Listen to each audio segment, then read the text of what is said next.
In this next demonstration, what I'd like to do is demonstrate static NAT in operation. And I'm going to do this in two parts. The first part, I'm going to do a one-to-one translation where I have a unique public IP address that I'm translating into a unique private IP address. The second one I'm going to do is where we have only a single public IP address on our firewall, and we're going to use that to get to some inside resource.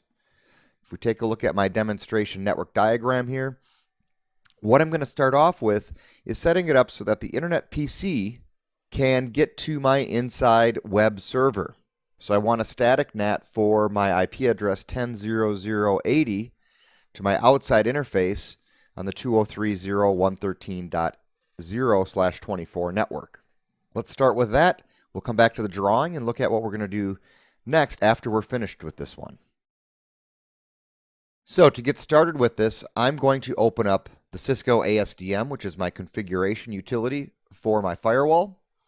And just like I did for my previous demonstration, I added an object called inside hosts, which are all the devices on my inside network. This time I'm going to add a separate NAT object. This time it's just going to be for a single device.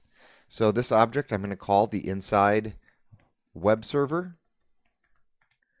It's a single host, and its IP address is 10.0.0.80. And I can give it a description here, inside web server.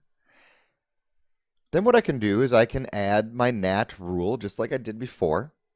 And this time I'm going to let it be a static NAT rule. And the address that I translate it to is an address that I'm going to pick on the 203.0.113 network. So I can pick anything except .1 and .87, because those two are already in use. .1 is my router's IP address out on the internet, and .87 is the IP address I'm using on the outside interface of my firewall. So I'm going to pick 80 to keep it consistent here with the IP address of the web server itself on the inside. We'll hit OK and apply. And that generated my NAT rule for my inside web server. I'm not too concerned about the details of how that got configured. All we need to know is that I just set it up so that my web server on the inside can get translated to the outside. I also need to add a rule. I needed to add an access rule to allow this traffic to come into my interface. I have since deleted that rule from the previous module, so we'll need to re-add that to our outside interface. Right now, our outside interface has nothing coming in. It will not allow any SYN messages to arrive on the outside interface and come in through the firewall. So to change that, we'll add a rule to that outside interface.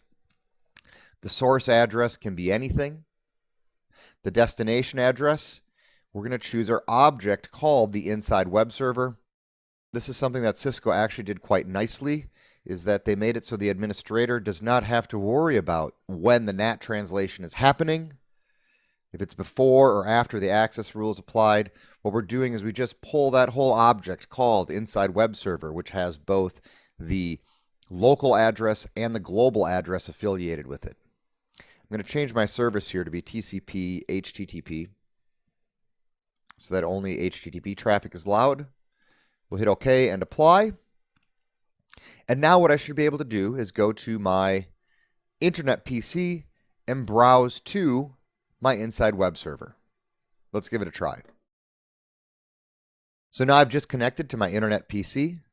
Let's open up Google Chrome. And what I should be able to do is browse to the website at 203.0.113.80.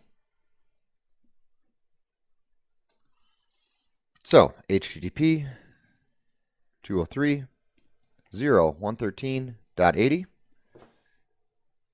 There we go. My inside web server comes up right away. My inside web server is at the IP address on the inside, remember, of 10.0.0.80. So here's where I can apply my static NAT to allow me to access my inside web server from the public internet.